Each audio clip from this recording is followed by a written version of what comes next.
Prontinho, já começamos a gravar. Boa noite, Oneide, Sandra, Tatiane.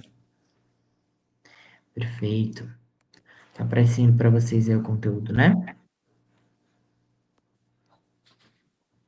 Se todos vocês quiserem, né, falar algo, tirar alguma dúvida, por favor, é só aplicar esse microfone e desmutar, tá bom?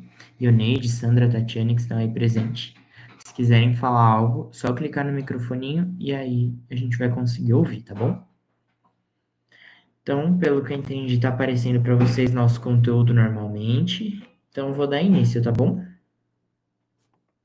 Então, hoje a gente faz uma boa imersão aí, né? Bem-vindas ao mundo dos preenchedores e da toxina. A aula passada foi uma aula mais de intradermoterapia, né? Então, a gente focou em qualidade de pele, dessa pele mais superficial. Falamos de skin booster, né? Falamos de enzimas para redução de medida, secagem de microvasos, e hoje a gente já ingressa, de fato, né, no campo da harmonização facial, falando um pouquinho sobre a toxina botulínica e o preenchimento. Então, hoje nós vamos começar falando sobre a harmonização facial com enfoque em toxina e preenchimentos, que é o tema da nossa aula de hoje. Então, né, o que seria a harmonização facial? O que é? Vamos entender a fundo esse conceito, né? Então, as alterações, né, que sempre ocasionam alguma mudança na nossa aparência, né, são uma das queixas principais dos pacientes quando buscam um tratamento com harmonização, seja pelo processo de envelhecimento, seja por uma simetria facial, seja pela ausência de proporção, por exemplo, não tem projeção de queixo, de mandíbula. Então, tudo isso faz com que os pacientes busquem esse tratamento. O objetivo, né, de um procedimento de harmonização facial é sempre ser um procedimento com baixo downtime. Quando a gente fala downtime na harmonização, a gente fala de tempo de recuperação, tá? Então, um procedimento que seja pouco invasivo, né, com um baixo tempo de recuperação, um procedimento que seja rápido, né, que não tenha aí o mínimo de complicações possíveis. Os ganhos da harmonização, ao contrário do que as pessoas pensam, eles não são perdidos, né? Mas o processo de envelhecimento ele continua ocorrendo. Então a gente sempre precisa continuar ali mantendo, né, o que foi feito, trabalhando para que aquilo se mantenha e seja de uma forma mais crescente, ascendente, não diminuindo, ok? Então, quando a gente fala de harmonização facial, esse conceito ele abrange um conjunto de técnicas que visem trazer uma harmonia para o perfil de um paciente. Então, quando a gente fala, né, harmonização, as pessoas sempre pensam em preenchimento, em mandíbula, mas não é só isso, né? A harmonização é sempre o conjunto de botox, fios, preenchimento, bioestimuladores, bioregeneradores, a intradermoterapia, né, tecnologias. Então, tudo isso junto faz com que o paciente ou o indivíduo que você esteja atendendo tenha em si um perfil com mais harmonia, um perfil que seja mais equilibrado visualmente. Porque pensem comigo, não adianta nada a gente, por exemplo, tratar e deixar um rosto bem harmonizado, né? Então, com as proporções bem perfeitas, mas a pele do paciente é toda manchada ou toda craquelada, ou é aquela pele que a gente olha e vê que, apesar de estar ali com as proporções em dia, ainda tem um ganho de flacidez. Então, isso não é um perfil harmônico, né? Então, quando a gente olha aquele perfil que fala, é uma pele bonita, geralmente ele tem uma associação e não só um procedimento isolado. Ao longo da nossa vida, a gente sempre precisa de associação. Por exemplo, enquanto jovens ainda, né, às vezes a gente se incomoda com um craquelado em pálpebra inferior, e aí a gente faz um bioregenerador, faz um skin booster, faz um PDRN para melhorar, mas obviamente, à medida que a gente vai envelhecendo e perde estrutura nessa região, a gente já vai se preocupar, além de tratar essa pele mais superficial, tratar essas camadas mais profundas que estão desestruturando, só que visualmente às vezes a gente não vê. Então, a harmonização é um conjunto de procedimentos estéticos, né, que sempre tem como objetivo devolver equilíbrio e harmonia das proporções da face, melhorando assim, né, nossos traços, perdão, preexistentes e tratando o envelhecimento. Então, a gente fala que um rosto harmônico não é um rosto cheio de curvas, é um rosto em linhas retas, né? Linha da mandíbula, linha do mento, linha aqui da região malar, pré-zigomático, pré-maxila. Então, isso é um rosto harmônico. Agora, aquele rosto, quando aqui na mandíbula é cheio de curvas, né? Não é aquela mandíbula linear, isso não é um perfil com harmonia dentro do que a gente estuda, busca, vê e entende. Então, vamos iniciar falando um pouquinho sobre a toxina botulínica, sobre o que é e como ela age, tá? Então, quando a gente fala do nosso processo de envelhecimento, ele é um processo que ele é inevitável, ou seja, não tem controle, não tem como a gente reverter ou interromper o processo de envelhecimento, ele vai acontecer, é um fato, e ele é um processo que é progressivo, né? E ele está sempre relacionado às nossas alterações, tanto metabólicas, estruturais e funcionais do nosso organismo. Então, quando a gente começa a envelhecer, tudo muda, né? Na verdade, pela literatura, né, Spiridoso, ele defende uma tese de que nós envelhecemos a partir do momento em que nascemos. Porém, quando a gente fala de envelhecimento, é naquela faixa etária quando a gente sabe que para de vez nossa produção de colágeno, e é quando a gente começa a se sentir mais incomodado com perca de estrutura, com aparência de bigode chinês. Aí a gente começa a falar numa idade que se aproxima entre 30 e 35 anos em média, tá? Óbvio que isso não é uma regra, tem pacientes que têm 50, 60 anos de uma pele incrível, mas a gente vai partir aí dentro de um denominador comum.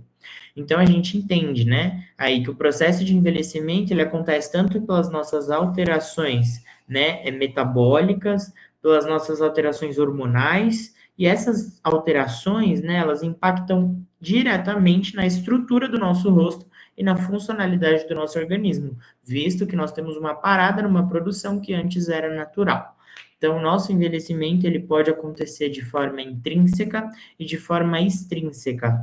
A forma intrínseca é sempre quando ele é cronológico, então é a favor da idade mesmo, está envelhecendo, é o tempo passando, isso é um envelhecimento intrínseco. E o extrínseco é aquele que aparece na nossa pele mais superficial. Antigamente, né, a gente via muito mais do que hoje as pessoas têm uma tendência maior a se cuidar, né, a zelar pela pele, desde ainda jovem, mas antigamente a gente enxergava muito mais aquelas peles mais craqueladas, mais rachadas, mais secas, por ter uma exposição solar muito grande ao longo de toda uma vida, que isso acontece em um dia, sem a devida proteção. Então, isso é o que causa o fotoenvelhecimento, que inclusive é uma das coisas mais difíceis da gente tratar ou resolver na harmonização facial. Quando a gente encontra um paciente que tem uma pele muito craquelada por fotoenvelhecimento, é mais difícil. Então, a gente tem três pilares do envelhecimento: a remodelação esquelética, a perda de gordura, que é o que a gente chama de atrofia, e as alterações na pele, que seria uma fragmentação do colágeno, né? E aí, as características do envelhecimento que a gente tem é uma diminuição de tonicidade e da elasticidade da derme, uma reabsorção óssea, uma redução de coxins gordurosos, aspectos de flacidez, pitose, cansaço e rugas.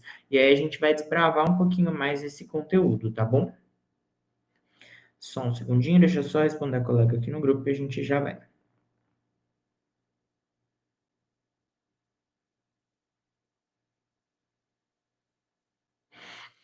Pessoal, então vamos focar aqui nessa imagem. Eu queria que a gente conseguisse esmiuçar um pouquinho mais o que ela traz para nós como um fator aí predominante de conteúdo. Então, vamos pensar assim, ó. Quando a gente inicia o nosso processo de envelhecimento, são três pilares, tá? Então, a gente vai ter uma remodelação esquelética, uma perda de gordura e alterações na pele. O que que eu queria que vocês pensassem, entendessem e tivessem na cabecinha de vocês sempre? Quando a gente pensa em um processo de envelhecimento, quando a gente inicia um processo de envelhecimento de forma mais contundente, geralmente a gente tem uma desestruturação. Então, vamos entender como isso acontece, né? À medida em que a gente envelhece, sempre quando nós vamos envelhecendo, né, e isso muda a cada década, então, por exemplo, com 40 anos muda, com 50 mais ainda, com 60 mais ainda, e aí por diante. Mas quando a gente inicia o nosso processo de envelhecimento aí de uma forma mais exacerbada, mais contundente, né, a gente tem uma reabsorção óssea. Então, o nosso osso vai diminuindo e sendo absorvido pelo nosso próprio organismo. Junto dessa reabsorção óssea, a gente tem um deslocamento dos nossos coxins de gordura. Então vamos pensar assim, no nosso rosto nós temos várias bolinhas que são gordura. São como se fossem coxins, né, gordurosos mesmo. À medida que a gente vai envelhecendo e que o osso, né, o nosso esqueleto vai tendo essa absorção, esses coxins também vão se deslocando. E aí é quando eles vão descendo e acontece o fenômeno de derretimento. E por último, né, a gente tem aí uma alteração na pele. A gente também tem uma atrofia muscular e uma alteração na pele. Então a gente começa a ter um craquelado, começa a ter uma fragmentação nesse tecido mais superficial. E é aí, né, que encontram-se alguns problemas e algumas queixas dos nossos pacientes. Visto que a gente sempre tem que pensar que o nosso envelhecimento ele acontece em camadas. Então, quando a gente vai tratar um rosto, uma pele, a gente tem que pensar em ir lá para a última camada primeiro e depois a gente vem para uma mais superficial. Como assim? Vamos deixar isso mais claro. A gente entendeu que o nosso envelhecimento ele causa uma reabsorção óssea. Então, quando o paciente chega na clínica, por exemplo, né, no caso da gente aqui na nossa primeira aula prática sábado lá no instituto, e a gente precisa avaliar, a gente precisa de ter assim na nossa cabeça, ó, pensem bem. Esse paciente, ele precisa reestruturar ou ele precisa apenas tratar essa pele mais superficial? Como eu sei responder essa pergunta, tá? Se eu percebo que esse paciente já tem um bigode chinês marcado, que a gordura parece que já está ausente aqui nesse terço médio da face, que é onde a gente fala que as maçãzinhas, esse paciente precisa reestruturar, tá? E aí não existe outro ativo no mundo hoje que substitua o ácido hialurônico para reestruturar. Por quê? O ácido hialurônico é o único ativo no mundo que é capaz de imitar osso e gordura com perfeição, com naturalidade e com segurança. Então, hoje no mundo, o melhor ativo para reestruturar uma face é o ácido hialurônico. Então, vou descer aqui um pouquinho e aí a gente vai começar a classificar em rugas e a gente já volta para esse contexto. Então, as rugas, elas sempre serão classificadas em estáticas ou dinâmicas. O que são rugas dinâmicas? As rugas dinâmicas são aquelas que aparecem quando a gente força o movimento. Ó, o meu Botox, ele já está indo embora. Então, se eu levantar muito forte minha sobrancelha, vocês perceberão algumas marquinhas que aparecem. Isso é uma ruga estática. Perdão, isso é uma ruga dinâmica. Como eu sei que é dinâmica? Porque quando eu relaxo, ela desaparece. Mas se eu forço, ela aparece. Qual a diferença da ruga dinâmica para a ruga estática? A ruga estática é aquela que está presente no rosto do paciente mesmo sem ele forçar. Essa é uma ruga estática. Essa ruga o Botox não trata. O Botox trata a ruga dinâmica. Ele alivia essa ruga que está presente mesmo sem forçar, mas ele não vai resolver. Então, as rugas estáticas, elas melhoram o aspecto, né, com a toxina e podem ser tratadas em conjunto com outras terapias para resolver. Por exemplo, fios lisos, fio filler, peelings, microagulhamento, tecnologia como Ultraformer, Lavian, bioestimulador e até skin booster. Mas a gente precisa entender aonde estão e se há indicação. Então, vamos entender um pouquinho o que é a toxina botulínica, né? Então, a toxina, ela é uma neurotoxina, ela é extraída de uma bactéria que nós já temos no nosso organismo, é uma bactéria anaeróbia gram-positiva chamada Clostridium botulinum, né? E ela é capaz de produzir 7 tipos sorológicos distintos dessa mesma bactéria, tipo A, B, C1, D, E, F, G. Fins estéticos é só o tipo A, então a gente só vai focar nas toxinas de tipo A. A toxina, ela sempre vai atuar sobre uma membrana pré-sináptica do nosso sistema nervoso periférico. E aí ele bloqueia a transmissão neuromuscular. Vamos traduzir isso um pouquinho, né? A toxina botulínica, ela age relaxando o nosso músculo. Então, onde a gente tem um músculo em atividade, a toxina vai paralisar esse músculo, vai relaxar esse músculo e vai impedir que ele contraia. Impedindo que ele contraia, nós prevenimos a formação de uma ruga naquele tecido muscular, ok?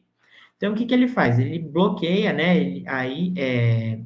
Bloqueia a transmissão neuromuscular, e aí a gente tem a liberação da acetilcolina nas terminações nervosas, que é impedida, né? Ocasionando, então, uma paralisia muscular, uma paralisação muscular. Aqui falando um pouquinho do histórico da toxina, né? Então ela foi descoberta aí na década de 70 por Alan Scott. É uma alternativa para tratamento não cirúrgico, né, do estrabismo, relaxamento de músculos oculares. Tem estudos e testes clínicos, né, com novas utilidades da toxina. Então ela também auxilia em uma questão funcional, por exemplo, em tratamento de bruxismo, né, tratamento para enxaqueca. E ela tem relevância, né, em tratamento em casos de blefaroespasmo, em que houve melhora de rugas glabulares. Então, a gente vai entender um pouquinho como funciona o mecanismo de ação. Então, independente Independente do número de aplicações realizadas no mesmo tempo ao longo da vida, a atrofia causada pela toxina é sempre reversível no organismo. O que isso quer dizer? Por mais que a gente faça a toxina a cada ano, durante 10 anos, essa toxina ela nunca fica, né, de uma forma vitalícia. Ela sempre vai retornar ao normal, à forma que era. Por quê? A toxina, ela é um agente que faz uma paralisação muscular, e aí, enquanto, né, a gente está com aquela toxina em atividade, o nosso músculo permanece em relaxamento, permanece em repouso. A partir do momento, né, que a gente atinge um prazo ali que termina a durabilidade dessa toxina, ela acaba sendo toda excretada, né, absorvida pelo nosso próprio organismo. Então, como que ela termina, né? Através da nossa urina, através da sudorese, que é a maior fonte de excreção da toxina. Então, ela acaba sendo excretada pelo nosso próprio organismo. A gente não tem um agente que faça hoje a quebra da toxina, então não tem como a gente, por exemplo, reverter, não tem nada que faça a reversão da toxina, mas dentro de um período ela é absorvida e ela termina, tá bom? Então é assim que ela acaba atuando no nosso organismo. Então, a excreção da toxina botulínica ela é realizada por urinária, como eu falei para vocês, metabolizada através de protease, que é uma enzima que a gente produz pelo nosso pâncreas. A gente sempre acredita que a distribuição sistêmica das doses de toxina seja muito pequena, né? E é importante referir, né, que a reconstituição, perdão, pode influenciar na difusão da toxina botulínica, sendo que o raio de difusão aumenta com a reconstituição. A gente já vai deixar isso em uma linguagem mais clara, mas a gente tem que entender que a gente tem uma desnervação química, que ela é sempre reversível, né? Depois a gente vai promover um efeito de relaxamento muscular e depois a gente tem o resultado, né, aí a diminuição das rugas. Então, quais são as indicações estéticas da toxina? Para que a gente recomenda que um paciente faça aplicação de toxina botulínica?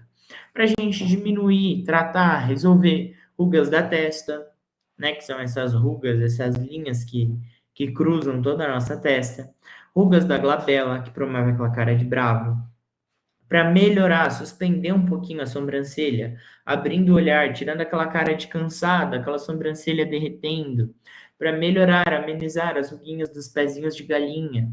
Outros músculos que a gente tem na nossa face aqui, né, que a gente fala que é o cheirinho ruim, é o bunny lines ou as rugas de coelhinho, né? Para melhorar também queda aqui, ó, dessa região próxima ao lábio, aqui bem na comissura, onde tem o nosso músculo responsável por trazer aquele movimento que a gente chama de sorriso triste, né? Para melhorar as rugas do platisma, que é o Botox Nefertiti, para melhorar e resolver o bruxismo por um período, para melhorar e resolver por um período enxaqueca. Então, são muitas as indicações, principalmente estético falando, para essas rugas que se concentram principalmente aqui no terço superior.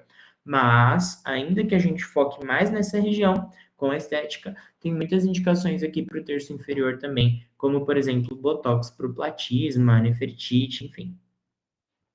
Então, a aplicação estética, né? Consiste na aplicação em músculos da mímica facial, que quando contraídos vão formar umas rugas que são indesejáveis.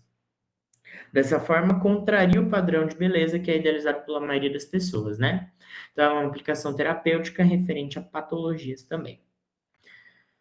Então, a gente tem aí, né, como atenuação de rugas dinâmicas do terço médio, região nasal, que é o que eu falei para vocês, que é o bunny lines, perioral, sorriso gengival, melhora também, quem tem aquela gengiva exposta, sorriso triste, mento, quando é aquele mento celulítico que a gente fala, masseter, trapézio platisma, né? E aí a gente tem todas essas indicações. Quais são as contraindicações? E aí é muito importante. Eu sempre digo que nós, como profissionais da saúde, antes de trabalhar, né, em cunho estético, a gente sempre busca as contraindicações. Então, eu brinco que quando a gente pega uma ficha de anamnese, a gente sempre vê se o paciente não tem nada que exclua ele do procedimento. Então, primeiro, a gente tem que excluir o paciente ao máximo. Eu sei que isso é contraditório, mas é assim que funciona. A gente pega a ficha de anamnese, primeiro exclui ao máximo que ele tenha alguma advertência que o implique, né, na utilização daquela técnica que a gente vai indicar. Então, quais são as contraindicações absolutas? São todos aqueles pacientes que têm. Perdão? Quer fazer uma pergunta, Neide?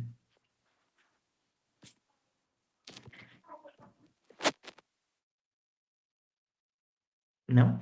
Se quiser perguntar, gente, se estiver indo muito rápido, se fica alguma dúvida, podem desmutar e perguntar, tá bom? Fiquem à vontade. Ione, Sandra, Tati, por favor, fiquem à vontade, tá bom? É só clicar aí no botãozinho e pode fazer a pergunta que a gente para, responde a pergunta no ponto em que estiver e depois a gente retorna, tá? Essa aula é crucial, é o fio da meada. Então, o que vocês tiverem de dúvida, aproveitem para a gente esclarecer, tá? Então, as contraindicações absolutas são indivíduos com hipersensibilidade à toxina ou aos seus componentes, pacientes gestantes, né? Ou pacientes com quadro psicológico, né? Expectativas irreais, instabilidades, lactantes, né? Alguns dados atuais mostram que a gente não tem uma contraindicação, mas eu sempre opto por não fazer ainda enquanto o paciente está em período de lactação. Contraindicações relativas, né? Então, indivíduos portadores de doenças neuromusculares, doenças autoimunes, ativas em antibióticos, vacinas e uso de agentes que interfiram na transmissão neuromuscular. Então, tudo tem uma variação, né? Então, às vezes a gente fala assim, é contraindicado para paciente que tem diabetes. Depende. Se é aquele paciente que tem diabetes super controlada, tá tudo certo, não tem contraindicação, pode realizar. Mas a nossa contraindicação é para um paciente que está nesse quadro descompensado, desordenado. Como funciona a duração e efeitos da toxina?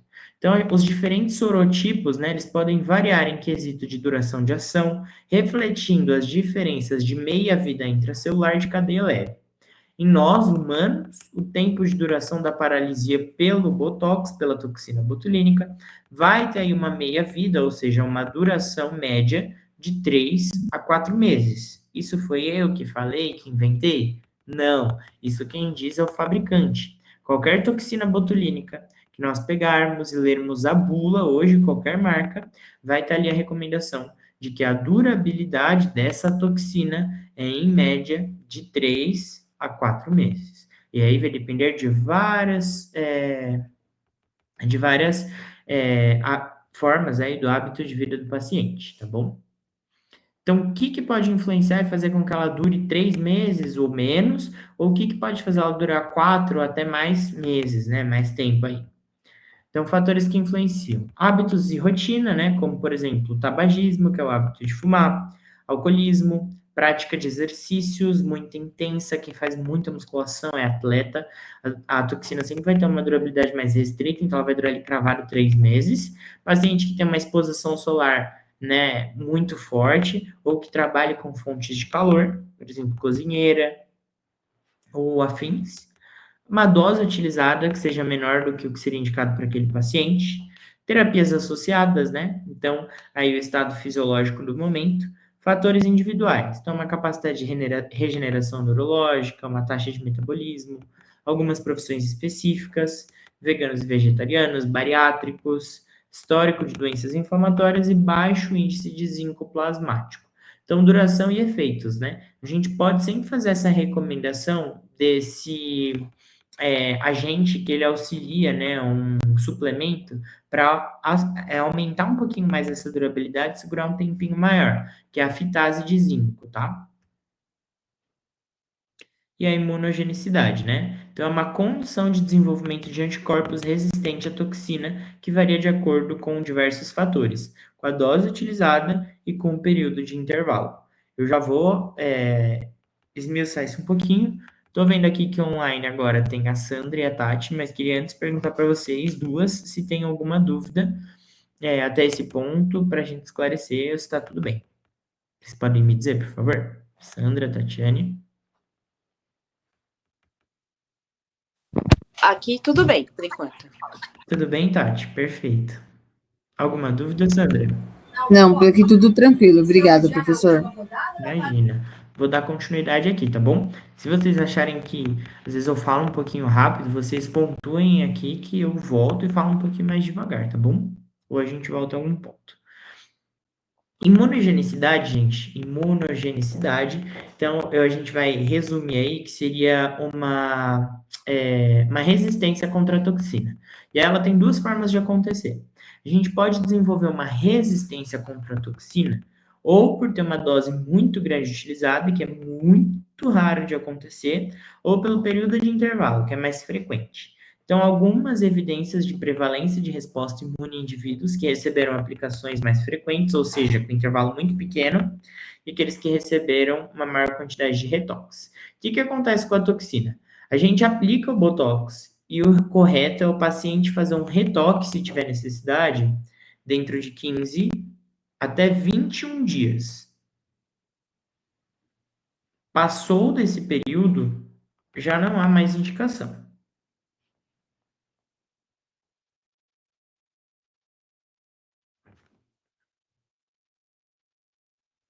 Só um segundo. Tô percebendo que o sinal tá fraco. Vou trocar aqui a internet.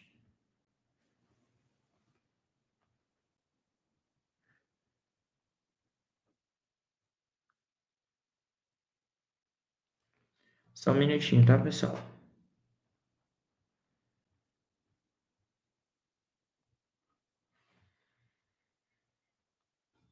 Acho que voltou, né? Se alguém não estiver ouvindo bem, por favor, me notifica, tá, meninas? Para mim aqui apareceu que o sinal tá fraco, então se tiver algum ponto, me avisem que eu troco de rede. Então, como funciona? O retoque do Botox, ele tem que acontecer entre 14 e 15 dias ali e 21 dias. Passou desse prazo, eu não recomendo mais que o paciente faça retoque. O que eu recomendo nesse caso?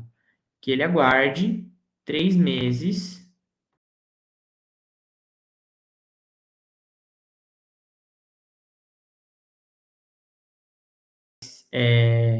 Com mais unidades, entendendo que possa, né, estar acontecendo para que dure mais.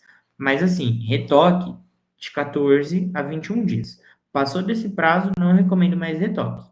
E retocou uma vez, não é ideal fazer outro retoque.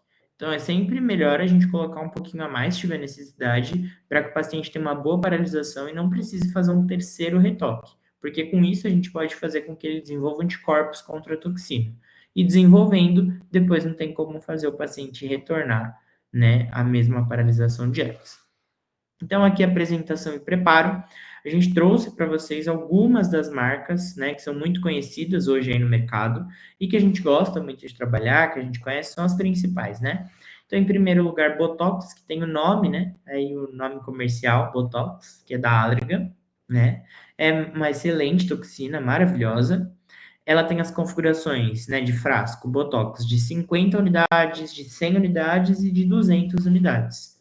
De 50 unidades, obviamente, só dá para uma pessoa, basicamente só para o terço aqui superior. Se for para fazer também platismo, outras regiões que vai uma quantidade maior, já não atenderia.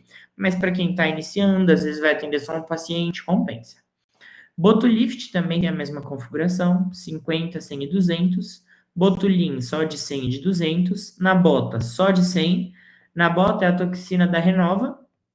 A gente tem a ProSign, que é menos usada, mas ela também só tem de 100. E a Zelmin, que eu gosto bastante também, e só tem de 100 unidades. A gente utiliza muito no ITEC, né, na Alpha, a toxina Letbull, que é uma toxina coreana. Qual o diferencial dela hoje frente às outras? Ela paralisa mais rápido do que qualquer outra, então ela tem uma ação muito rápida e a mesma durabilidade, tá? Então, em durabilidade, toda toxina é igual, mas o diferencial da Letbull é que ela paralisa mais rápido. Então, geralmente, de 2, no máximo 3 dias já teve toda a ação. Mesmo assim, a gente sempre vai dizer que o prazo de ação da toxina botulínica é em até 15 dias. Falando um pouquinho de tendência, está aí já programado, né? Na Europa já existe, esperamos que já chegue aí no Brasil ainda esse ano. A toxina Helfoxina, que vai ter uma durabilidade de 9 meses. Já existe, porém aqui no Brasil não foi autorizado. Estamos aguardando essa autorização, né? Mas para ter uma durabilidade maior e tudo mais, mas a gente já traz aqui para vocês um trecho de um artigo, né, que fala da eficácia, da qualidade dessa toxina. E a Dysport, que também é muito famosa, uma excelente toxina, principalmente quando a gente vai tratar um paciente que é atleta. É legal utilizar a Dysport, porque ela tem uma ação muito potente de paralisia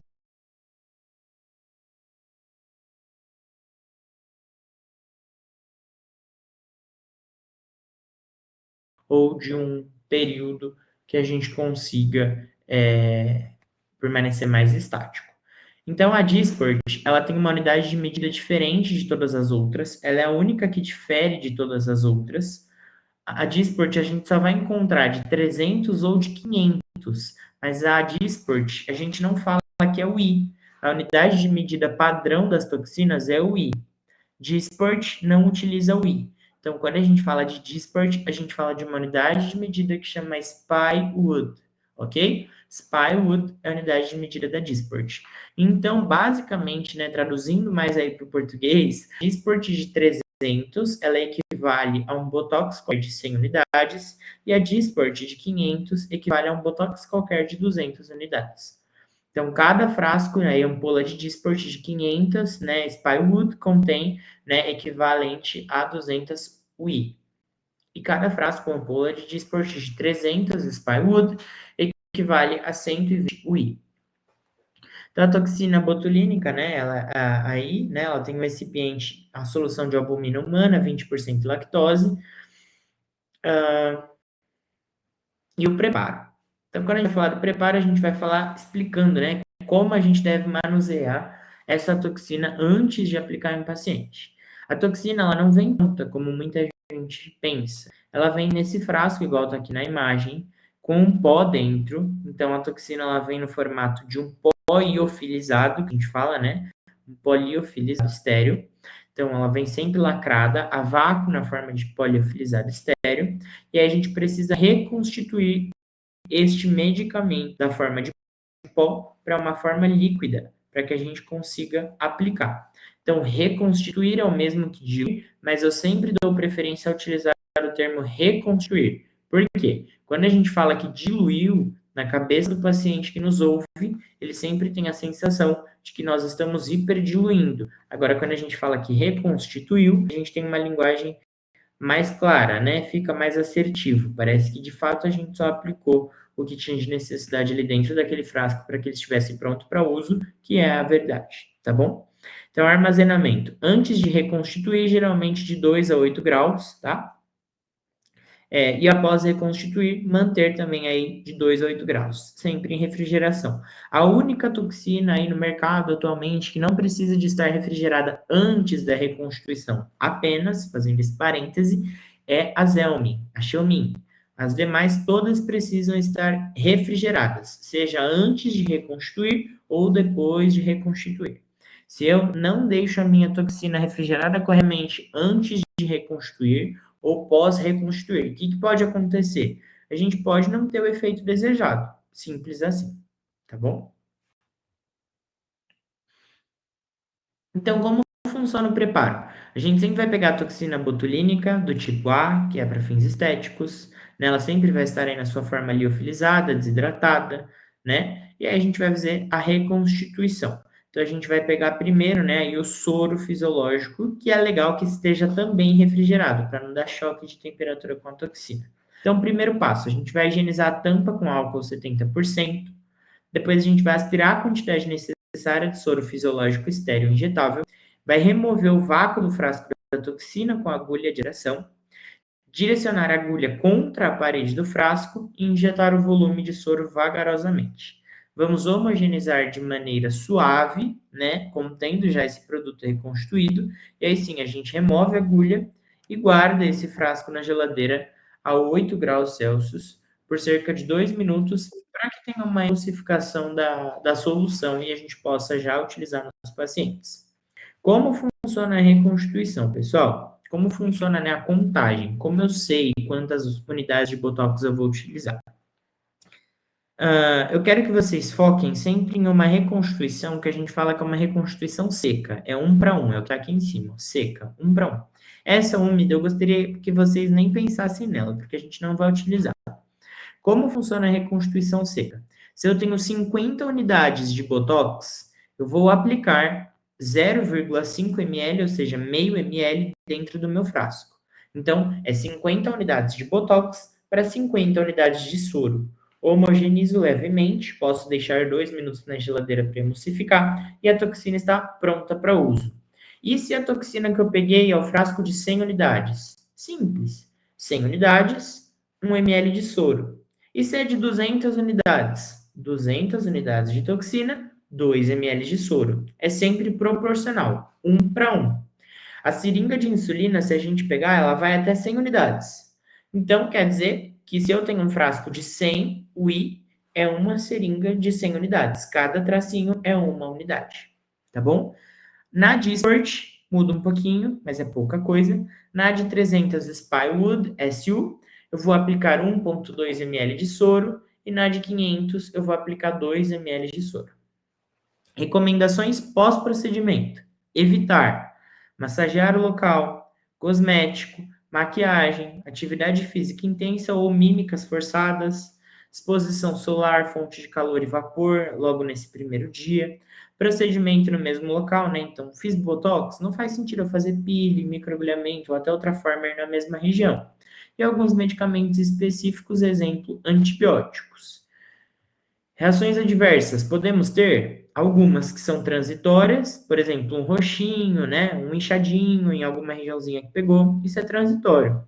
Tardia, né, que pode ser uma assimetria, que é essa diferença de sobrancelhas, uma pitose tecidual, a pálpebra cai um pouquinho mais, alguma alergia, isso é uma reação tardia. E o manejo, né, é sempre irreversível temporariamente, e aí a gente tem que fazer o acolhimento no paciente. Quando a gente fala que o manejo é irreversível temporariamente, é porque a Botox, eu sempre digo que ele é um ponto, em partes, ele pode até ser um pouquinho pior do que o ácido hialurônico, quando a gente tem uma intercorrência. Porque o ácido hialurônico tem um antídoto, o Botox não tem. Então a gente tem que ser muito assertivo quando faz a aplicação, para que a gente não tenha uma reação adversa e precise fazer algum manejo que não vai ser efetivo. Pode auxiliar? Pode, mas não vai ser efetivo.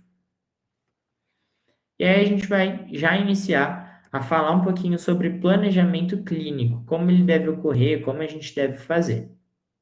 Então, quando a gente fala aí do músculo da glabela, a gente fala toda essa região aqui, ó, que está em verdinho, tá? Essa é a região do nosso músculo da glabela. Tudo isso que está aqui em vermelho, né, nesse rosto, quando a gente consegue identificar, tudo isso que está em vermelho aqui é o músculo. Então, toda essa região de músculo pode sofrer paralisação com toxina. Toxina paralisa o músculo, ponto final, essa é a ação dela. Então, aqui nós temos os músculos próceros e corrugador aqui no meio, e é eles que a gente precisa bloquear, paralisar, para que a gente não faça aquele movimento de farinha de bravo. O que eu gosto de fazer sempre? Um central, pegando esse músculo central aqui, o prócero, e aqui 2 pontos nas laterais, pegando os músculos laterais aí, a região dos músculos corrugadores. Tá bom? Então, primeiro passo para a gente planejar é a gente fazer essas duas linhas aí, essas linhas bem na risca da pupila. Então, a gente pede para o paciente abrir bem o olho e olhar lá para o teto. A gente segue, então, a linha médio-pupilar e traça um risco, seguindo a linha médio-pupilar desde a sobrancelha até lá no início do couro cabeludo, tá bom? Traçou essa linha, a gente já pode isolar 1 centímetro da linha para trás, para fora, da linha para fora a gente isola 1 centímetro, porque é uma zona de segurança para a gente não causar rebaixamento de sobrancelha. E aí, nessa região central, a gente já pode marcar esses 3 pontos para paralisar a glabela. Como é a aplicação? Com aquela agulhinha de insulina, laranjinha, né? A gente vai ali, então, aspirar as unidades que a gente vai precisar utilizar. Nós vamos a 90 graus, então, mais retinho, inclinadinho, para pegar exatamente no meia ponta da agulha. É o suficiente. E aí a gente vai fazer a injeção de 1 a 5 unidades por ponto. Como que eu sei se eu vou usar 1 ou 5 em cada ponto? Simples. Vamos avaliar a força muscular do paciente. Tem muita força, nós vamos utilizar aí uma média de pelo menos 2 unidades por ponto. Então, 2, 3, 4 é a média, tá? Geralmente, se tem muita força. Não tem, é muito fraquinha essa região nesse paciente, então eu posso utilizar uma unidade por ponto e já vai ser o suficiente. Lembrando que se precisar, a gente pode retocar dentro de 15 dias. Aqui é um antes e depois de atoxina para a glabela. A gente percebe que não é uma glabela tão forte, com tanta atrofia muscular, então ela teve uma apresentação rápida, foi utilizada em média de 2 a 3 unidades em cada ponto. E aqui nós temos o nosso músculo frontal. Então, em toda a fronte, em toda a testa, a gente tem um músculo específico, que é o músculo frontal. É ele que faz a gente ter aquelas ruguinhas deitadinhas, né, que geralmente incomodam muito bem. Então, a gente sempre vai ver onde está a ascendência da formação dessa ruga, então, onde forma mais essas rugas, e é bem nessas formações que a gente vai fazer pontos, fazer a aplicação. Eu geralmente gosto de usar essa técnica aqui, que eu brinco que é um W, né? Como se fosse um W, uma pirâmide invertida. Então, eu faço primeiro uma linha com mais pontos, depois eu faço uma linha média com pontos na intersecção, ou seja, no meio entre um ponto e outro da linha de cima, e mais a marcação da glabela. Para a gente arquear ou não uma sobrancelha, é fazer esse ponto aqui, ó.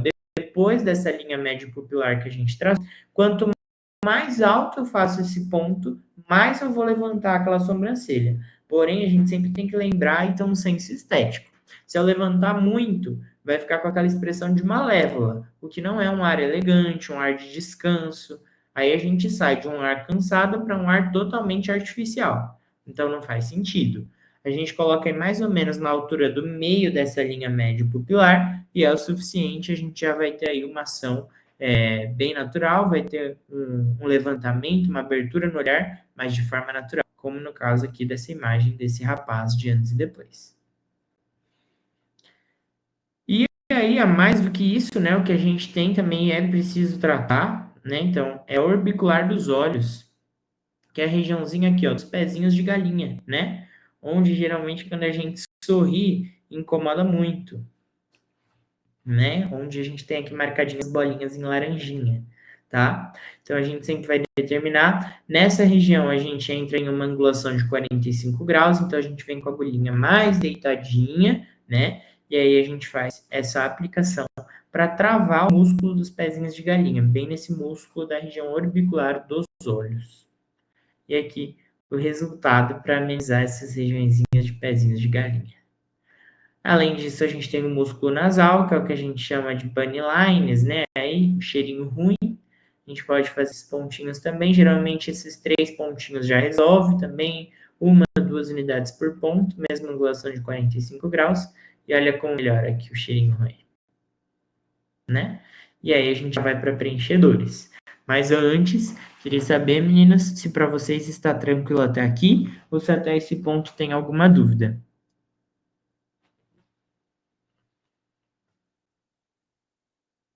Para mim tá tranquilo, professor. Tá tranquilo? Perfeito, bem. Sem dúvidas até aqui? Eu sei que a gente explica, né? A gente fala um pouquinho. É uma teoria um pouquinho mais densa, é uma fala um pouquinho mais consistente, mas, na verdade, os nossos horizontes, eles clareiam na hora que a gente está na aula prática, né? Então, no sábado, antes de vocês começarem a atender, vocês vão acompanhar o primeiro atendimento, vão assistir, e aí toda dúvida que surgir, a gente vai esclarecer para que vocês já comecem a atender, tá bom? Mas é tranquilo, o importante é sempre a gente começar com calma, né? Focar, entender, primeiro ter precisão. Então, primeiro a gente vai fazer o que realmente, né, precisa ser feito, que é um planejamento. Depois de planejar com muita calma, aí sim a gente vai iniciar a aplicação.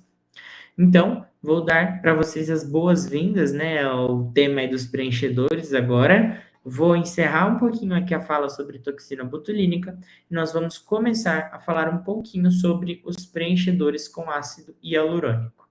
Então, aí, agora nós vamos começar, né, falando um pouquinho dos preenchimentos, que são nossos protagonistas, né, Então, o primeiro preenchimento autólogo que foi iniciado foi em 1893, utilizado aí um preenchimento com própria gordura. Em 1980, a gente teve um preenchimento com colágeno bovino em circulação, porém teve muitas intercorrências. E aí, em 1989, o ácido hialurônico foi notado devido a uma biocompatibilidade e uma rápida degradação. Em 2003, né, a FDA aprovou o uso do ácido hialurônico. Então, o preenchimento, né, ele sempre vai ter como objetivo principal tratar sulcos profundos e reverter a perda de volume, contorno da face, restabelecendo o aspecto do paciente. Então, aqui a gente começa falando um pouquinho mais de envelhecimento. Lembram que lá na parte de Botox, eu estava falando um pouquinho com vocês de envelhecimento e falei, daqui a pouquinho a gente retorna nesse cenário, nesse fator? Retornamos, chegamos aqui. Então, a gente vai falar um pouquinho mais agora, de novo, sobre o envelhecimento. Então, eu gostaria muito que vocês observassem, olhassem aqui nessas imagens, né, que está sendo espelhada aí para vocês. Por quê? Essa parte para mim é crucial. É um ponto que eu gosto muito, eu gostaria muito que vocês tivessem de atenção e queria que ficasse bem redondinho com vocês, porque é isso que vai fazer vocês serem profissionais melhores e terem resultados mais satisfatórios. Aqui nessa primeira imagem, onde a gente vê esses bolsões amarelinhos, são os coxins gordurosos. Então é isso que eu falei. Aqui embaixo, ó, tem a youthful face e a aging face. Em português é uma face jovem aqui na primeira imagem e aqui uma face mais velha. Em cima a mesma coisa, uma face jovem e aqui do lado uma face mais velha. O que acontece? Além de todo o viço, né, daquele aspecto mais estruturado quando a gente é jovem, o osso aqui a gente percebe que ele está mais eminente, então ele está mais largo, está mais projetado. À medida que a gente envelhece, o osso diminui.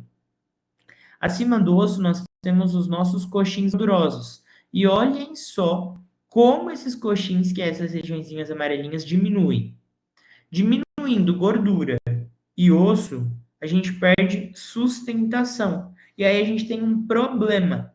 É a queixa de 99% dos pacientes que chegam ao consultório. Olha, eu me sinto com meu rosto cansado, mesmo sem eu estar cansada. Eu sempre pareço cansada. Meu rosto está derretendo, bigode chinês está marcando, o que eu faço? Tudo isso inicia aqui. Pensem comigo. Nós temos gordura aqui nessa região da têmpora, nós temos gordura e sustentação óssea aqui na região malar, é onde popularmente nós chamamos de lifting C. Quando a gente emagrece, seja por canetas emagrecedoras, por um emagrecimento saudável, quando a gente perde gordura, ou quando a gente está no nosso envelhecimento natural e tem uma reabsorção óssea, oi Maria, seja bem-vinda. Quando a gente tem essa reabsorção óssea, a gente perde primeiro gordura aqui na têmpora, depois a gente perde gordura aqui no malar. O que acontece? Essa região desestrutura e faz isso, ó. A sobrancelha vem com aquele aspecto de rostinho cansado, o bigodinho chinês marca porque perdeu sustentação aqui, e aí a gente sempre pensa, o que eu devo fazer? Estou com aspecto de derretimento. Primeiro passo, reestruturar essa face e devolver tudo para o lugar, que é o que eu chamo de reestruturação facial. Então, quando a gente trata em conjunto têmpora e malar, que é essa região aqui, ó, do arco zigomático, eu faço isso, eu traciono de volta, eu abro o meu olhar e eu estico o rostinho desse paciente, eu reposiciono, que é o que a gente precisa e vai aprender a fazer hoje. Então, o que eu quero que vocês entendam, o nosso envelhecimento, ele inicia no osso, tem reabsorção óssea, acima do osso, reabsorção gordurosa. Então, quando a gente fala de preenchimento, a gente fala de devolver estrutura e suporte. Preenchimento, ele vai servir para imitar o osso que o paciente teve de absorção, a gordura que ele perdeu com a idade ou com o processo de emagrecimento. Então, as características do envelhecimento são desgaste das estruturas ósseas de sustentação, dos coxins de gordura, né, desses bolsões de gordura que eles deslocam, e desse afrouxamento dos ligamentos. E aí a gente fica com esse aspecto de derretimento facial. Professor, tem como mandar depois para mim? Porque eu vou poder ter que sair da aula. Oi, Má. Depois tem como mandar essa aula para mim assistir? Claro, ela vai ficar gravada. Amanhã mesmo, acho que hoje mesmo, mais tarde, vocês já conseguem Vou ter assistir. que dar uma saidinha, tá? Tá bom, meu bem. Tchau, tchau. Envelhecimento, pessoal. Então, um dos primeiros é a queda da sobrancelha. Mas por que que essa sobrancelha cai? Primeiro, porque a gente tem atrofia muscular. Então, aqui no músculo onde a gente aplica o Botox, mesmo aplicando ao longo de uma vida, ele vai perdendo um pouquinho mais da força. Além dessa perda de força, né, de descer, a gente tem a perda da sustentação, que é promovida pela gordura que a gente tem na têmpora, né, e a queda do supercílio. Então, a sobrancelha cai. Logo, a pálpebra também cai. Queda de ponta nasal, porque a gente viu, né? Perde gordura, perde sustentação. Queda do sulco nasolabial ou nasogeniano, que é porque perdeu estrutura aqui em cima na bochechinha, na região malar. E queda do músculo tisma. Então, a gente sabe qual é o preenchimento ideal. O ácido hialurônico simplesmente é o preenchimento ideal porque ele é biocompatível, ele tem semi-longa duração, ele é estável e seguro, não é definitivo, que é super importante, a gente não trabalha com nada que é definitivo, ele é absorvido, né, absorvível, é reversível e tem mínima complicação. Então, ele é o padrão ouro na estética. Então, quando a gente fala de ácido hialurônico, a gente tem sempre uma classificação. A gente tem que observar a concentração, pureza, processo de reticulação, capacidade de volumização, resistência à degradação e etc. Preenchimentos reticulados, então aqui eu vou abrir um parêntese novamente, a gente tem que pensar assim, quando a gente pensa em preenchimento, em ácido hialurônico, o ácido hialurônico por si só, ele é uma molécula que tem afinidade por água, então ele é uma molécula de hidratação. Se eu tenho só ácido hialurônico, a única função dele no nosso organismo vai ser hidratar a pele.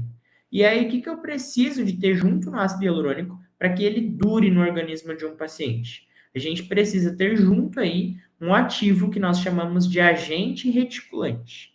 Então, tendo um agente reticulante dentro da nossa seringa, dentro do nosso ácido hialurônico, aí sim eu posso dizer quanto tempo ele vai durar. Por quê? Se eu tenho um agente reticulante de baixo peso molecular, quer dizer que é um produto leve, vai durar pouco. Se eu tenho um agente reticulante de alto peso molecular, quer dizer que ele é pesado, excelente para reestruturar, para imitar osso e gordura, logo ele vai durar mais. Tudo bem? Então, os preenchimentos reticulados, eles têm ligações intermoleculares que aumentam a estabilidade e a durabilidade. Não reticulados, eles não têm substâncias estabilizadoras. Exemplo, o ácido hialurônico, como eu acabei de dizer, é uma molécula que só tem função de hidratar o tecido. Então, eu preciso de ter um agente reticulador. Qual é esse agente? Geralmente, os principais que nós temos, né, aí nos nossos produtos hoje no mercado é o BDDE ou o DVS. O que muda de um para o outro? O BDDE, ele é um agente reticulante que é, por exemplo, presente nos preenchimentos da Renova, da Biogelis e de outras marcas. Ele é uma cadeia de ácido hialurônico que ele é aberto. Então, a probabilidade de eu ter um edema tardio, um inchaço tardio é maior. A probabilidade de, às vezes, até ter uma hipersensibilidade com BDDE também é maior. Mas qual é o ponto positivo dele frente ao DVS? O BDDE, ele absorve mais rápido quando a gente aplica a hialuronidase. O DVS, ele tem uma cadeia de ácido hialurônico mais fechado, menos tendência a ter um ETIP, menos tendência a uma hipersensibilidade, menos tendência a migrar, deslocar, mas o ponto dele é que ele geralmente precisa de uma quantidade maior de hialuronidase para quebrar toda essa molécula de ácido hialurônico. Então, a gente pode classificar eles em monofásicos ou bifásicos. Então, quando a gente fala da reticulação, se a gente tem baixa concentração, quer dizer que a gente tem um ativo de intradermoterapia, né? Então, é bem baixo reticulado. Quando a gente tem alta concentração, a gente tem muita afinidade por água, né? Então, é o Skin Booster, tem muita afinidade por água, por exemplo. E alta concentração, cross-link, é os preenchedores. Então, o processo de reticulação de um ácido, ele é feito quimicamente e tem essa função de transformá-lo em uma rede tridimensional, em uma malha, né? Através da sua capacidade de reter moléculas de água. A carga, né, a reticulação do ácido hialurônico, ela é sempre baseada nas avaliações dos parâmetros viscoelástico, módulo elástico, módulo viscoso, resiliência, coercividade e outros. Indicações, né? Então, a gente tem aqui como áreas de risco, que nós não vamos aplicar preenchimento frontal, né, testa, glabela, que é a carinha de bravo, nós não vamos aplicar preenchimento, a gente não ensina uma região de risco. Nariz a gente aplica, mas a gente tem o devido zelo, explica e tudo mais. E sulco nasolabial, porque aqui a gente tem uma artéria importante também. O ácido hialurônico, ele pode ser classificado de leve a médio, né? Aplicações intradérmicas ou subcutâneas. Pode ser utilizado para corrigir linhas superficiais, rugas e sulcos moderados e médios, cicatrizes atróficas, pequenos defeitos cutâneos. E o ácido hialurônico médio a pesado, ele é aplicado no subcutâneo ou supraperiostal, ou seja, em cima do osso, para repor perda de volume profunda, estrutura óssea, muscular e gordurosa e melhora de contorno facial. E aí a gente tem as camadas de aplicação. Então a gente pode aplicar esse no ali em cima, logo acima, né, ali perto do periósteo, depois do músculo, ou a gente pode aplicar no plano subcutâneo, ou na derme, que já é um pouco mais em cima, ou na epiderme, que é mais superficialzinho. Indicação, né? Quais são as contraindicações? Então, pacientes, né, indivíduos que tenham PMMA ou algum outro procedimento definitivo, não tem indicação, absolutamente. Por quê? PMMA com ácido hialurônico tem uma interação negativa. Grávidas ou lactantes, também não. Contraindicações relativas, que você até pode fazer, dependendo do quadro do paciente. Doença autoimune, procedimento no mesmo local há menos de 15 dias, uso contínuo de medicamentos, doenças sistêmicas, infecções cutâneas, deficiência de coagulação, flacidez de pele acentuada, alérgicos. E aqui estão as nossas áreas de risco. Então, né, a gente pode ver, passa aqui, né, artérias super importantes, então, exatamente por isso que a gente fala que é uma zona de risco, né, fazer o preenchimento nessa região de bigodinho chinês, porque é onde nós temos toda a artéria grande, que é a artéria angular, super importante, né, na nossa face. No preenchimento labial, nós também temos ramificações arteriais muito eminentes, como é o caso aqui em cima da nossa artéria superior labial, e aqui embaixo a gente já tem a artéria inferior labial. Depois vocês olhem bem esse slide, dá uma estudadinha super importante para a gente entender um pouquinho mais dessa anatomia, que é um passo crucial para iniciar na aplicação, tá? Aqui na têmpora a gente também tem essa artéria temporal, então é super importante sempre a gente entender, tá? E aqui a apresentação e preparo dos nossos produtos, alguns, né? Então aqui alguns dos principais. Então a gente tem Juvederm, Perfecta, Belotero, Restylane, Renova. E agora, né, nós temos parceria com a CIMED, então nós teremos no dia da nossa aula bastante do Milimetric, que é o preenchedor da CIMED, para a gente utilizar na nossa aula. Milimetric é em DVS, o agente reticulante. Então é aquele que tem a cadeia mais fechada, menos propício de ter algumas intercorrências, porém, caso a gente precise de hialuronidase, nós acabaremos utilizando uma quantidade um pouquinho maior do que se fosse nos outros. Apresentação. Então, a seringa, geralmente, ela vem preenchida com um pouco mais de 1 ml, ela é estéril e lacrada. Em alguns casos, a gente acompanha, né, dependendo da marca, acompanha 2 agulhas, e geralmente não tem necessidade de preparo do material. A graduação é de 0,1 a cada 0,1. Armazenamento, seringa lacrada, então a gente pode manter até 12 meses em armário, né, normal, em temperatura ambiente. Após o uso, mesmo que sobrou, o correto é descartar, porque é um uso intransferível. Duração e efeitos, né? Então, a gente tem aí alguns fatores que vão influenciar na durabilidade do preenchimento, como, por exemplo, hábitos e rotina. Exemplo, tabagismo, alcoolismo, prática de exercícios, exposição solar ou fontes de calor pode interferir na durabilidade. Qualidade do produto, né? Tecnologia por trás daquela marca, algumas terapias associadas, fatores individuais e local de aplicação. Então, aqui a gente brincou colocando um cronograma de quando a gente faz preenchimento, né? Preenchimento labial, principalmente.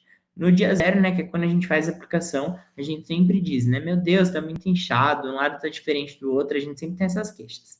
Depois, aí, entre o 3º e o 10º dia, a gente tem um edema pós-procedimento, que é um inchaço. Por que ocorre esse inchaço? Porque o ácido hialurônico é uma molécula hidrofílica logo ele atrai água para essa região. Então, incha um pouquinho mais nos primeiros dias. Entre o dia 10 e o dia 15 já está desinchando. Entre o dia 15 e o dia 20 a gente tem o resultado final, né? E a gente já quer colocar mais. Resolução do edema, né? E aí no dia 30, caso seja necessário, a gente já pode fazer uma nova aplicação. Introdução, né? Então a gente sempre vai evitar massagear o local, cosméticos ou maquiagem, exposição ao sol, fontes de calor e vapor, ingestão excessiva de sal e álcool que pode inflamar e dormir em cima do procedimento logo que faz. Reações adversas, que são mais simples. Edemas, equimoses, dolorimento local, vermelhidão, sangramento, assimetria inicial, tudo isso é uma reação comum e aguardada.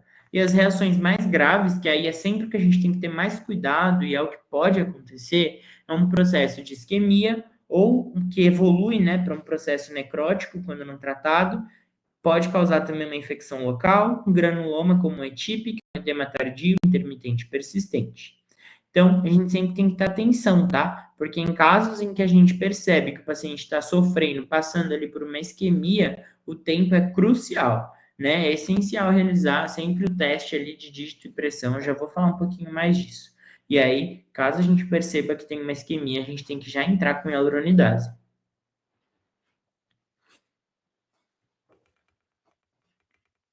Aí, falando ainda, né, das reações adversas, compressão arterial. Então, como que acontece, pessoal? Como que a gente chega ao ponto de ter um processo isquêmico e como que uma isquemia evolui para uma necrose? O preenchimento, ele é um gel, principalmente quando a gente fala de um gel pesado.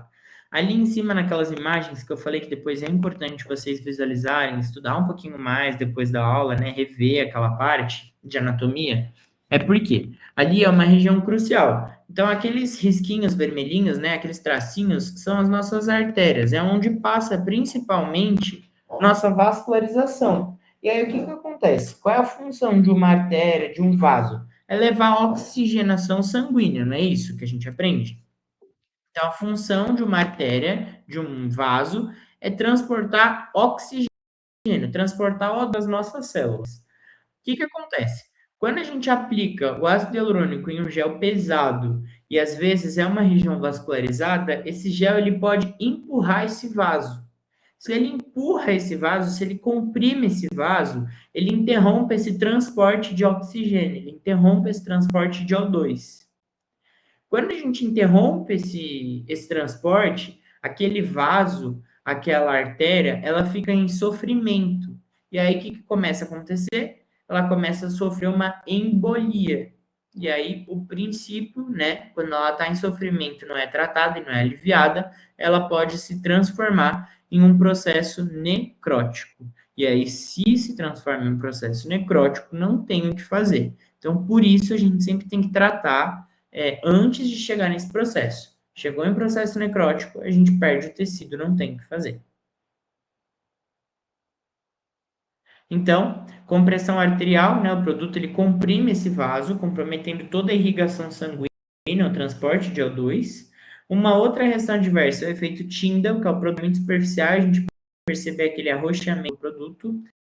Necrose, que é uma celular provocada por embolização ou compressão, e a embolização, que é o produto depositado dentro de um vaso sanguíneo. Então, aqui, ó, a gente consegue ver, né, um caso terrível, aí como costuma ficar, né, quando a gente tem um processo necrótico. Aqui também é uma isquemia, e aqui já é evolução para uma necrose. Como que eu sei que o meu paciente está tendo uma isquemia? Geralmente, ele relata dor, desconforto, tá? Além de dor e desconforto, vocês vão perceber que, primeiro, a região ela não fica roxa. Geralmente, quando a gente está tendo uma isquemia, a região fica muito branqueada. E aí a gente pode fazer um teste de compressão. Pressiona bem forte e solta. Ficou branco. Quando você apertou e logo ele começa a ficar vermelho na pressão, está vascularizado. Apertei, soltei, ficou branco muito tempo e não voltou, está tendo um processo isquêmico. Aí é essencial entrar com hialuronidase o quanto antes. Geralmente, quando a gente fala de hialuronidase, é sempre o dobro. Assim, se eu apliquei 1 ml no lábio e eu percebo que o lábio está tendo uma isquemia, eu preciso aplicar 2 ml de uma vez de ácido hialuronidase, perdão. para quebrar todo aquele ácido hialurônico e voltar a oxigenar aquele tecido.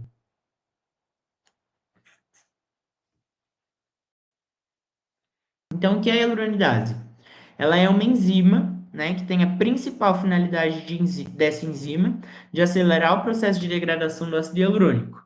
Ela é naturalmente produzida, né, presente no organismo, que atua aumentando temporariamente a permeabilidade e absorção dos tecidos.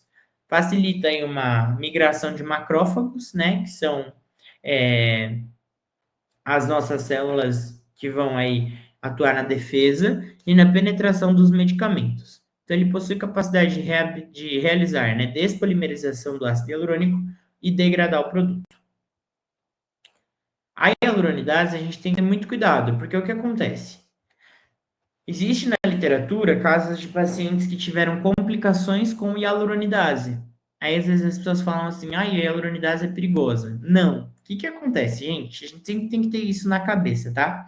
Quando a gente fala de hialuronidase, às vezes, geralmente, quem já foi picado por abelha e teve alergia à picada de abelha, vai ter alergia à hialuronidase.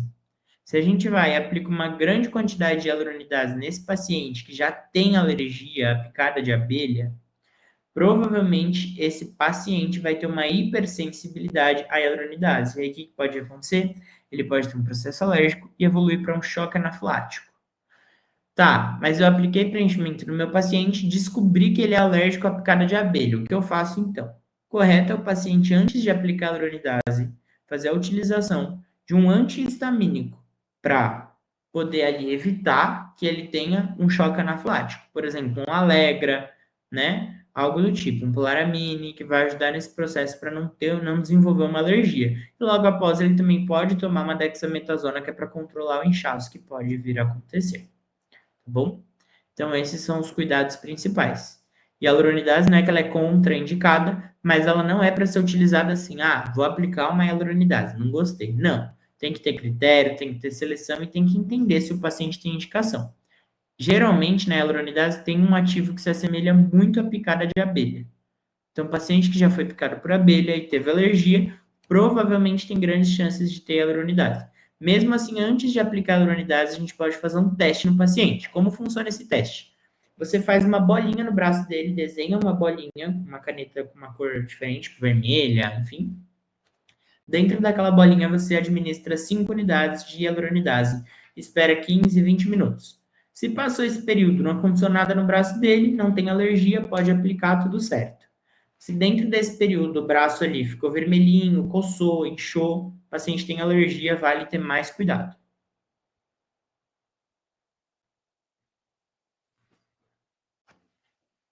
Então, a hialuronidase, ela sempre vai se apresentar na forma de um pó liofilizado, tanto quanto botox, e aí precisa reconstituir, tanto quanto botox, com soro também. Então, geralmente é 1 para 1. Só que a unidade de medida da hialuronidase é diferente, é 2.000 UTR. Então, se você tem uma hialuronidase de 2.000 UTR, você vai utilizar 2 ml de soro. Sempre utilizar o dobro de volume de ácido hialurônico aplicado na região para ter uma remoção completa. A ação costuma já ser imediata. Há casos onde é necessário mais de uma aplicação com intervalo de 7 dias para dissolver ácido hialurônico. E descartar após ser reconstituída. Meia-vida geralmente é de 6 horas. A gente precisa ter no consultório, tá? Se eu penso em fazer preenchimento em alguém, primeiro ponto é ter hialuronidase antes de fazer o preenchimento.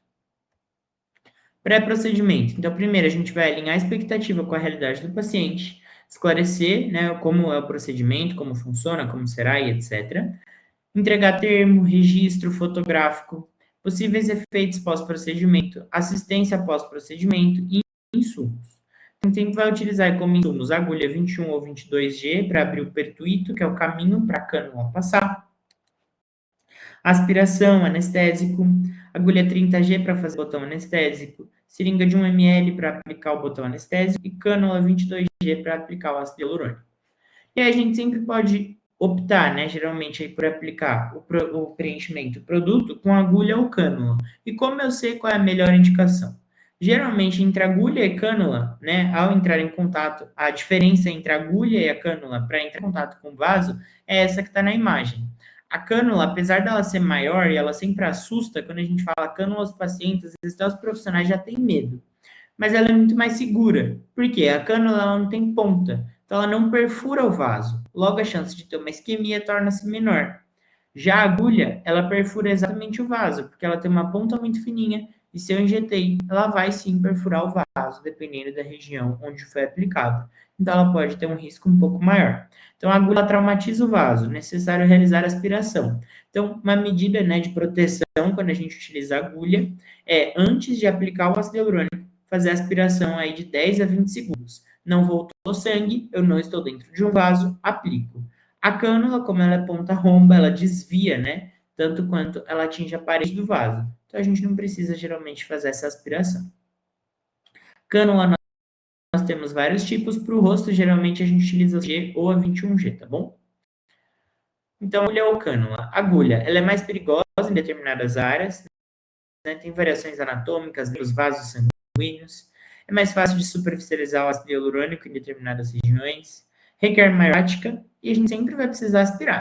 Então, cada vez que eu for injetar, eu vou precisar aspirar. A cânula, ela já é ponta romba. Precisa fazer pertuito, né? Que é um caminho para a cânula passar, um buraquinho para a cânula entrar. Ela é uma técnica menos dolorosa, menos traumática, mais segura em regiões críticas e sem pressão, né, de derme subcutâneo quando for nessa região um pouquinho superficial. Então, aqui para biomédicos, enfermeiros, é afim permitido o anestésico tópico injetável na forma de botão e é proibido fazer o bloqueio, infiltração e a sedação, né, com ativos constritores. Porém, gente, aqui sempre tem um adendo, tá? A gente não vai fazer o bloqueio anestésico, mas é muito desconfortável fazer um lábio no paciente ou uma rinomodelação se ele não estiver devidamente anestesiado. Então, eu vou ensinar para vocês qual é a técnica anestésica que eu costumo utilizar para que o paciente tenha uma paralisação, né, temporária dessa região da boca, para que a gente consiga fazer o procedimento. Geralmente, a gente faz a injeção aí do anestésico no local ou bem próximo ao nervo, bloqueando temporariamente a condução nervosa para os lábios, tá? Lá na hora eu vou demonstrar para vocês.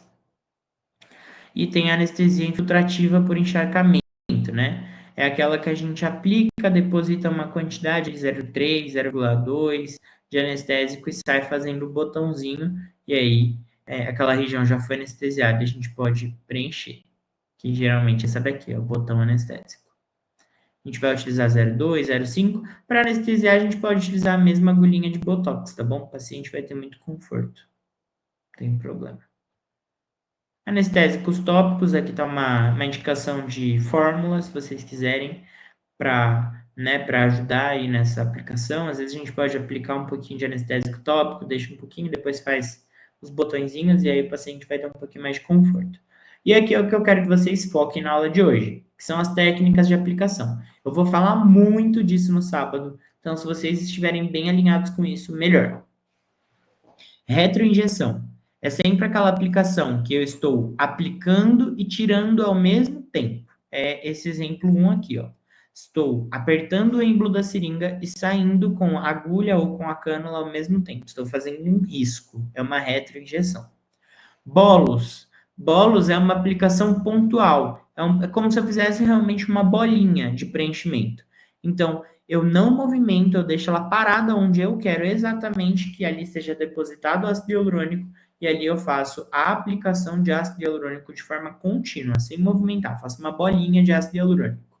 Ou leque, que é quando eu aplico geralmente com cânula, e aí eu faço um movimento de vai e vem, fazendo várias linhas em formato de um leque mesmo, tá bom?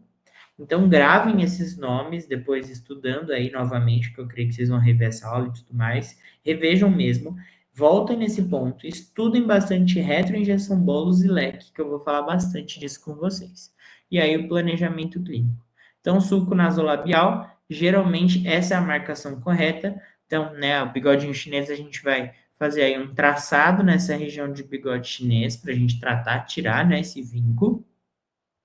Aqui embaixo, onde está verdinho, ó, geralmente é onde a gente abre o pertuito, faz uma anestesia aí, né, de 0,1, 0,2, um botãozinho, abre o pertuito, que é aquela agulhinha mais calibrosa, entra com a cânula e volta fazendo uma retroinjeção.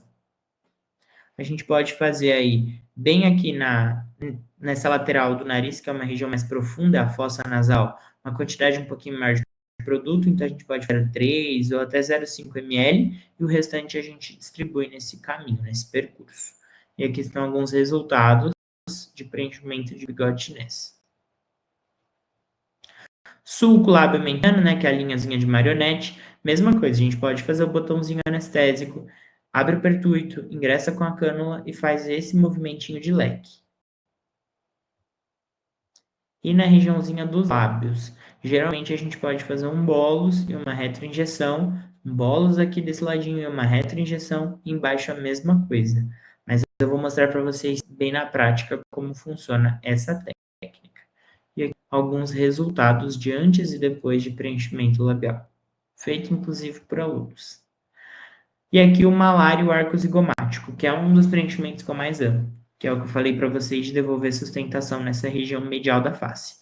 Então, vocês vão traçar uma linha que vai do canto do olho ao canto da boca, da asa do nariz ao tragus, e é bem no centro dessa linha que vocês vão fazer o depósito de produto. Aí é o nosso osso malar.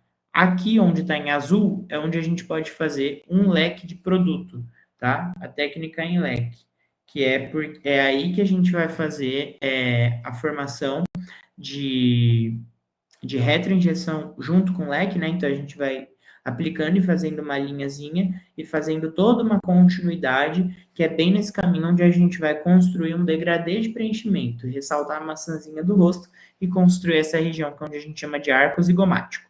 Por isso que aqui, ó, vocês vão ver que tá malária e arco zigomático, porque aqui nesse ponto amarelo, que é o ponto central na intersecção das duas linhas, onde fica o nosso osso malar, e bem atrás desse pontinho amarelo fica o nosso arco zigomático, tá bom? Onde a gente pode fazer técnicas mescladas. Então, uma técnica direta e uma técnica mesclada.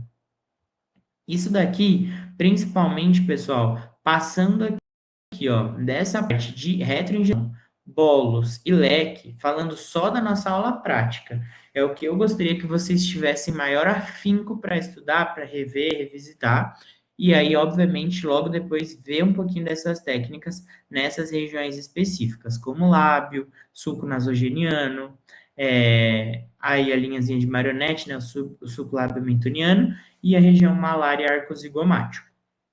Até aqui, ficou alguma dúvida para vocês? Sandra, Tati?